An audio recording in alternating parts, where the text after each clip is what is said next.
Greetings, and welcome back to Pixels, Plastic, and Comics. I am your host, Aramis the Great, and today we're going to be reviewing the Tales from the Plague comic book by Dennis Cunningham and Richard Corben. Originally published in 1969 for a long-running underground series titled Weirdum, ran by Dennis Cunningham, Tales from the Plague was Richard Corben's first attempt as a comic book illustrator. It was not long after the title was published that Corben was recognized as one of the top artists in the country. The first story involves an elderly lady named Anne Ashby, accused and tried as a witch, with very loose evidence, might I add, containing only a little more than people getting sick shortly after encountering her. During the trials, with threats of torture equating up to 1,000 years of pain, Anne Ashby was beaten until she would tell them what they wanted to hear, that she was a witch.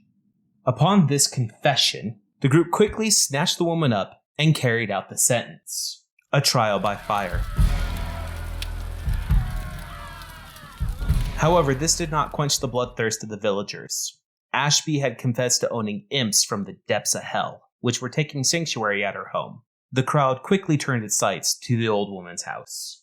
However, instead of burning the place to the ground, the angry villagers first ransacked the house, unwillingly exposing themselves to the rats, or the imps in disguise, that Ashby had been experimenting on, thus exposing them to the Black Death.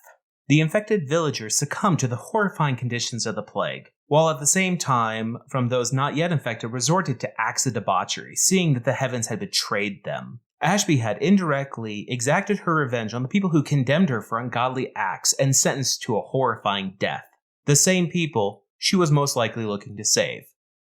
But I will leave something for you to discover, should you want to read this title for yourself. It seems this story is based off of a true story from 1652 with some artistic license. Anne, a spinster, was accused of bewitching the 3-year-old daughter of Richard Wilding to death, and another infant on the 4th of December the year prior.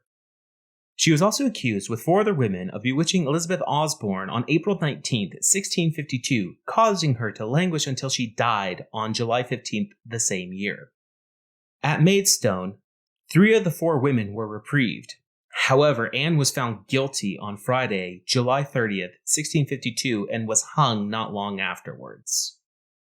They're also pretty accurate about the Black Death as well. The Black Death resulted in the deaths of up to 75 to 200 million people, peaking in Europe around 1347 to 1351. But the plague repeatedly returned to haunt Europe throughout the 14th to the 17th century. Ultimately, Cunningham and Corben successfully captured the haunting nature of humans by taking inspiration from popular Tales from the Crypt comic book series, and using the ungodly accounts from pages of history of the Black Death and witch trials. Staying true to the sources Corben and Cunningham drew inspiration on, the two kept the same style with a Crypt Keeper-like character named Laura Lee, the hostess of horror. The original 1969 version can be quite rare, as there are only 10,000 copies printed. The title was later re-released in 1971, consisting of 10,000 copies printed, and again in 1986. I have the 1986 third printing, which I purchased for around $12 from Amazon. If you're a fan of the older horror genre, including stories produced by Tales from Terror and Tales from the Crypt, I strongly recommend picking up this title. Well, until next time, I will see everybody later. Have fun. Bye.